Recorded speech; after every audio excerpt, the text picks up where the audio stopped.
Good morning, everyone. Today in BST, I'll start with the second chapter of 7th unit. It is 7.2 Motivation, Financial and Non-Financial Incentives. As I told you, we are doing in this chapter about the directing function of management. Directing is guiding the employees of the organization, communicating with them, motivating the employees to do better performance in the organization. So ultimately ये सब directing के under perform किए जाने वाले functions हैं, whether it is motivation, communication या फिर leadership. तो हम स्टार्ट करेंगे आज मोटिवेशन से. It is the important function of management. अगर हम डायरेक्टिंग की बात करें तो with the help of this function of management जो भी ऑर्गेनाइजेशन का प्री डिटरमाइंड ऑब्जेक्ट होता है उस ऑब्जेक्ट को अचीव किया जाता है. बिकॉज कि the organization working is being processed by the human factor. जो मेन फैक्टर है आपकी ऑर्गेनाइजेशन का वो है ह्यूमन फैक्टर. और जो अदर फैक्टर्स हैं, जो यू कैन से कि नॉन अलाइव फैक्टर्स हैं, मशीन, मटीरियल एक्सेट्रा, ये सब फैक्टर्स जो ह्यूमन फैक्टर्स हैं उन अदर फैक्टर्स को ऑपरेट करता है. तो it depends upon the efficiency of the human factor कि वो कितना एफिशिएंट है कि वो rest of the non alive sources को इस तरह से मैनेज करे कि जो ऑर्गेनाइजेशन का मेन ऑब्जेक्ट है उसको अचीव किया जा सके. So it depend upon the efficiency of the human factor कि वो रिसोर्सेज का कितना मैक्सिमम यूटिलाइजेशन करके ऑब्जेक्ट को अचीव करता है. बट यहाँ पर एक कंडीशन है कि efficiency of a person depends upon two factors. The first is level of ability. एक तो उस पर्सन के अंदर कितनी एबिलिटी है, और second is willingness to do the work. The first is level of ability to do a particular work. Level of ability का मतलब है कि उस पर्सन के अंदर वो क्वालिफिकेशन, वो ट्रेनिंग, वो नॉलेज है या नहीं उस मशीन को या उस रिसोर्स को यूटिलाइज करने की. Second is willingness to do the work कि वो नॉलेज तो रखता है नो डाउट, बट वो उस वर्क को करने के लिए विलिंग है या नहीं है. That depends upon the willingness to do the particular work. This willingness is related with the motivation कि किसी भी एम्प्लॉय में अगर विलिंगनेस नहीं है वर्क को कंप्लीट करने के लिए, तो मोटिवेशन एक ऐसा फैक्टर होता है जिसकी हेल्प से हम उस पर्सन के अंदर वो विलिंगनेस क्रिएट करते हैं, विलिंगनेस को उसको इंस्पायर करते हैं सो दैट वो जो भी वर्क है जिसको वो करने की एबिलिटी रखता है उसको प्रॉपरली कंप्लीट करे. So this is about the concept of motivation. Next we have meaning of motivation. Motivation meaning means कि we inspire a person by giving him some kind of you can say उसको लालच देना कि उसकी particular requirement, उसकी particular need fulfil हो जाएगी if he will work with proper efficiency in the organisation. तो किसी भी पर्सन को इंस्पायर करना किसी भी वर्क को कंप्लीट करने के लिए by using different kinds of techniques. It may be financial और नॉन फाइनेंशियल. कि किसी भी पर्सन को इंस्पिरेशन देने के डिफरेंट सोर्सेज होते हैं. एक पर्सन ऐसा है जो फाइनेंशियली इंस्पायर होता है वर्क को कंप्लीट करने के लिए. एक पर्सन ऐसा है जो फिर स्टेटस से, डेजिग्नेशन के लालच से मतलब इंस्पायर होता है वर्क को कंप्लीट करने के लिए. सो this is about the motivation. This motivation is derived from the word motive. Motive means latent power in a person. किसी भी पर्सन के अंदर एक ऐसी पावर जो कि छुपी हुई है, उस पावर को फाइंड आउट करना सो दैट हम उस पर्सन को उसकी रिक्वायरमेंट के अकॉर्डिंग इनकरेज करके उसको उसकी नीड्स को यू कैन से कि उसकी नीड्स को इंस्पायर करके उस किसी भी ऑर्गेनाइजेशन के एम्प्लॉयज़ को मोटिवेट किया जा सकता है वर्क को अच्छे तरीके से करने के लिए. This is all about the motivation. Now look at in your book we have a picture efficiency of a person. Efficiency of a person depends upon two things. The first is the ability to do a certain work. As I said कि bye education और by training किसी भी person में work को complete करने की ability arise की जा सकती है.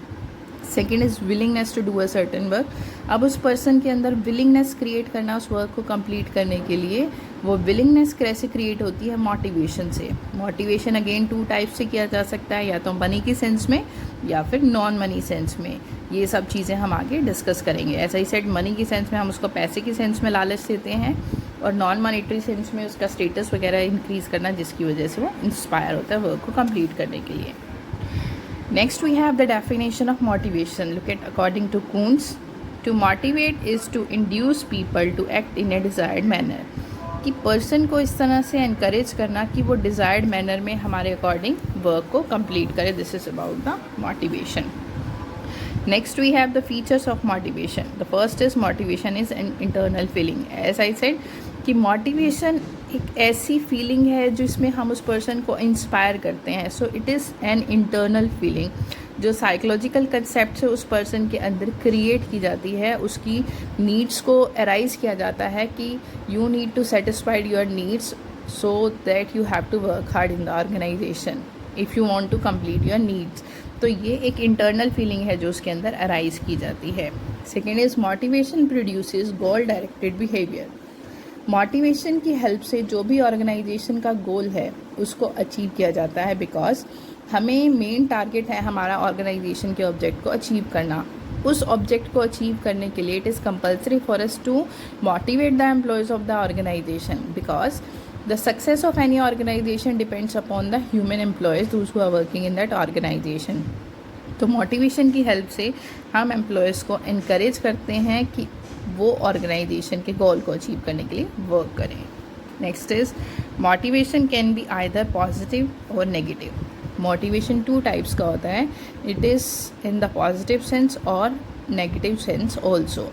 पॉजिटिव सेंस में मोटिवेशन क्या होता है कि अगर हम किसी भी वर्कर को उसकी ऑनेस्टी के लिए, उसकी एफिशिएंसी के लिए, उसकी सिंसियरिटी के लिए उसको प्रमोशन देते हैं या सभी के सामने उसका प्रेजल करते हैं, that is a positive motivation जिससे वो मोटिवेट होता है वर्क को करने के लिए.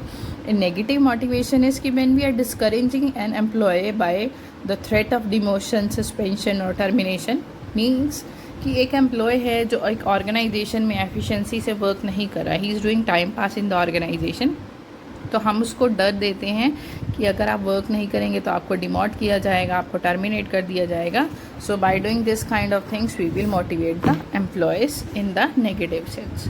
Second is the last one is motivation is a complex process. It is not so easy कि आप मोटिवेशन कर रहे हैं बिकॉज यू नो कि different number of people are working in your organisation और हर पर्सन का मोटिवेशन का सोर्स अलग अलग होता है. सो सपोज कि we are working in the organization, there are 20 to 25 people in that organization. तो हर पर्सन की इंस्पिरेशन अलग होगी, हर पर्सन की नीड्स अलग होगी, हर पर्सन का मोटिवेशन का तरीका अलग होगा. So it is very complicated process because it is very difficult for the managers to understand कि इस एम्प्लॉय को किस सेंस में मोटिवेट किया जाए और दूसरे को किस सेंस में किया जाए, बिकॉज दोनों का मोटिवेट होने का सोर्स अलग अलग हो सकता है. Next we have Maslow need hierarchy theory. This is an important concept of this chapter. It's very important. Maslow need hierarchy theory. This theory is derived by Abraham Maslow. He presented this theory, need hierarchy theory of motivation in 1943. Maslow ने एक chain की sense में needs को originate किया. उनके according जो हमारी basic needs हैं, जो हमारी प्रायोरिटी नीड्स है, सबसे पहले हम उन नीड्स को सेटिस्फाइड करने के लिए मोटिवेट होते हैं. उसके बाद हम अपने नेक्स्ट लेवल की नीड पर पहुंचते हैं. So firstly we need to satisfied our basic needs. After that you will be feel motivated. If your first need is satisfied then you go to the next level. तो look at in your book, this is the pyramid. As per this pyramid Maslow ने total human beings की needs को 5 parts में divide किया. Physiological needs, safety need, affiliation needs, esteem need और self actualization needs. As per Maslow theory ये needs एक chain की sense में वर्क करेंगी. अगर आपकी फर्स्ट नीड सेटिस्फाइड होगी तभी आपकी सेकेंड नीड अराइज होगी. अगर सेकेंड अराइज सेटिस्फाइड हो जाएगी तभी आपकी थर्ड नीड अराइज होगी. इट्स नॉट कि मेरी फर्स्ट नीड सेटिस्फाइड हो गई तो सडनली मुझे फोर्थ नीड की रिक्वायरमेंट होगी. No, as per Maslow theory you need to fulfill your needs or you will be feel motivated to fulfill your needs as per this pyramid. First, second, third and fourth and lastly fifth. तो इन needs को हम कैसे या किस तरह से, क्या needs होती हैं मैस्लो की, let us discuss.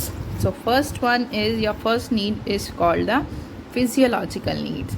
Physiological needs are the basic needs जो एक ह्यूमन बींग को अलाइव रहने के लिए ज़रूरी हैं. They are food, shelter, clothes and sleep. जो हमारी बेसिक नीड्स होती हैं जिनके बिना हम नहीं रह सकते. तो एक पर्सन को सबसे पहले कोई भी वो वर्क करता है वो इसलिए वर्क करता है या इसलिए मनी अर्न करता है कि उसको अपनी basic needs food, shelter, clothing और स्लीप, ये नीड्स को फुलफ़िल करना है। तो सबसे पहले हमारी नीड अराइज होती है फिजियोलॉजिकल, जिसको हम सेटिस्फाई करते हैं। Second we have the safety और security need. As you are satisfied with your first need, means आपके पास खाना भी है, आपके पास होम भी है, आपके पास क्लोथिंग भी है, उसके बाद मेरी सेकेंड नीड अराइज होती है, that is called the safety और सिक्योरिटी नीड। सेफ्टी कि human being is living in the society, उसको सेफ्टी चाहिए। सेफ्टी फिज़िकल और इकोनॉमिक दो सेंस में होती है। फिज़िकल सेफ्टी कि आपका कोई एक्सीडेंट ना हो, कोई भी मिस हैपनिंग ना हो, उसके लिए आप अपने आप को सेफ करते हो। सेकेंड इज़ इकोनॉमिकल कि आपके पास एटलीस्ट लिविंगहुड के लिए नेसेसरी मनी हो, आपके पास कुछ सेविंग्स हो। तो साइकिल फिजियोलॉजिकल नीड्स पूरी होने के बाद आप अपने आप को सेव करने के लिए अपनी सेफ्टी या सिक्योरिटी नीड्स को फुलफ़िल करते हो। Next we have the affiliation और सोशल नीड्स। एफिलिएशन मीन्स कि you are living in the society, तो if you are living in the society तो आपको सोसाइटी के साथ भी रिलेशन चाहिए, आपको फ्रेंड्स भी चाहिए, आपको ऐसे लोग चाहिए जो आपके साथ अच्छे से रिलेशन इस्टेब्लिश कर सकें, आपको फ्रेंडशिप चाहिए, आपको अपने नेबरहुड में अच्छे रिलेशन चाहिए। तो ये है हमारे सोशल नीड्स। अगर आपकी फ़र्स्ट टू नीड्स सेटिस्फाइड होती हैं तभी आप अपनी सोशल नीड्स को फुलफ़िल करने के बारे में सोचेंगे, before that they can not be used.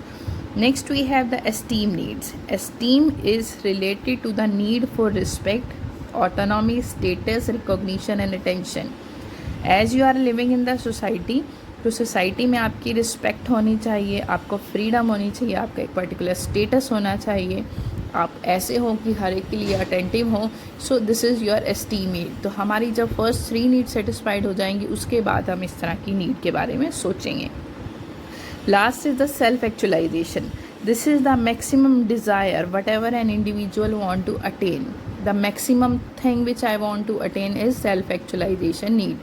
कि फॉर एग्ज़ाम्पल एक म्यूज़िशियन है, वो अपने वर्क में 100% एफिशिएंसी चाहता है। अगर वो बन जाता है एफिशिएंट म्यूज़िशियन तो वो उसकी लास्ट या सेल्फ एक्चुअलाइजेशन नीड होती है, उसके बाद उसकी सारी ज़रूरतें पूरी हो जाती हैं।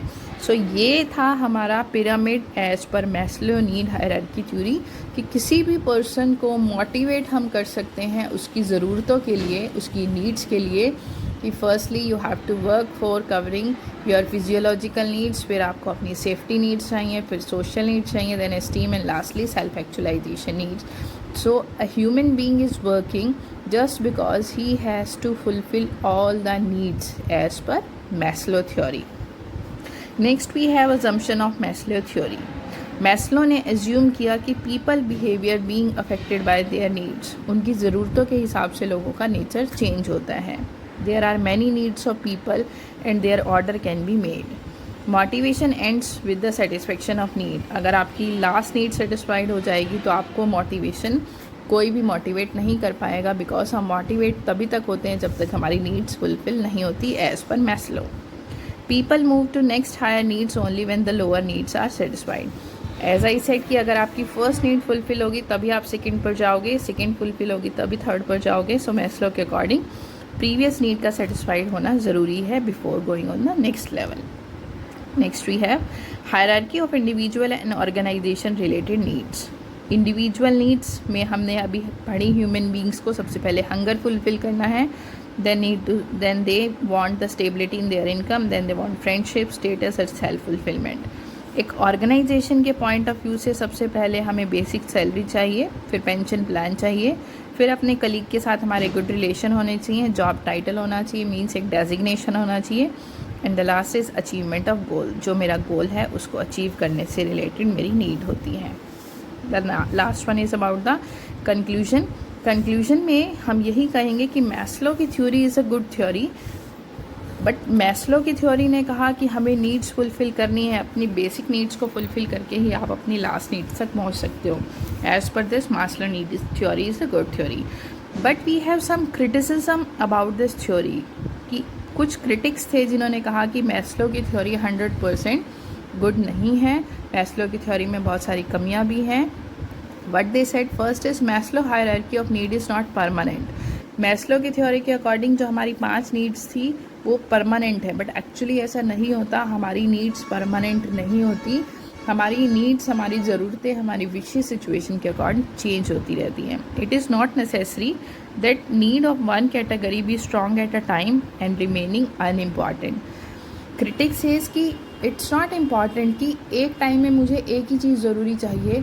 ज़रूरी नहीं है कि मुझे एक ही रिक्वायरमेंट हो. मेरी फर्स्ट नीड के साथ थर्ड नीड भी अराइज हो सकती है. मुझे बेसिक फूड, होम, शेल्टर के साथ साथ मुझे अपना सोसाइटी में स्टेटस भी चाहिए.